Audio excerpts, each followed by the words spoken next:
50 piece dry ক্লিনের মাল, তোমাদের বিশ্বাস হচ্ছে? হ্যাঁ গো, 50 পিস ড্রাই ক্লিনের মাল একসাথে আজকে এসছে। দোকান খুলতে না খুলতেই এই কাপড়গুলো সব চলে আসলো, 50 পিস ড্রাই ক্লিনের মাল। তো সেটা তোমরা এক্ষুনি দেখতেই পাবে যে আমি সত্যি বলছি না মিথ্যে বলছি, সেটা তোমরা বুঝতে পারবে। এই ভিডিওটা করার একটাই কারণ, অনেকেই জানে না যে আমাদের দোকানে কি কি ড্রাই ক্লিনের কাজ হয়, মানে কি কি জিনিসের ওপর ড্রাই ক্লিন হয় সেটা অনেকেরই ধারণা নেই। তো সেই কারণেই আমার এই ভিডিওটা করা।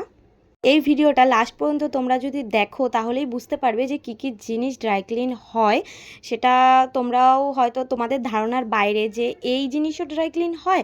শুধু দেখতে থাকো যে কত জিনিস সে দিয়ে গেছে, 50 পিস কারণ কম না। আমাদের হয়তো সব কিছু সব মানে বাড়ি পরার জামা কাপড়, কোথাও ঘুরতে যাওয়ার জামা কাপড় মিলিয়েও হয়তো আমার 50 পিস জিনিস নেই।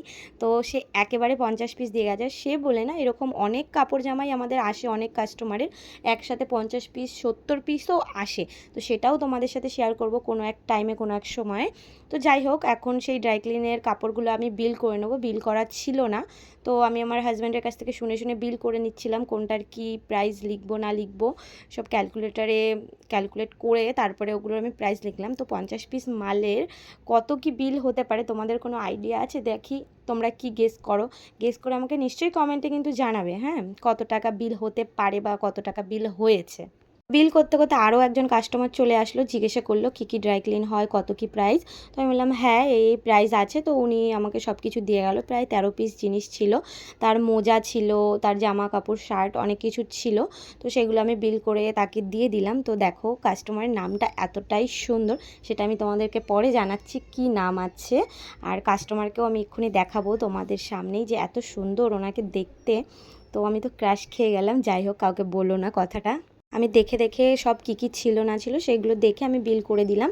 তো বিলটা এবার ছিঁড়ে ওনাকে দিয়ে দেবো। এবারই ওনাকে দেখাবো যে দেখো কত সুন্দর। আমি ক্র্যাশ খেয়েছি, এমনি এমনি না, এতই সুন্দর দেখতে ওনাকে। দেখলে দেখলে যাই হোক, ওই বিলটা কমপ্লিট হয়নি বলে আবার ওই আগের বিলটা কমপ্লিট করে নিলাম। তারপরে জামা কাপড়গুলো সব গুনে নিলাম ভালো করে আরও একবার।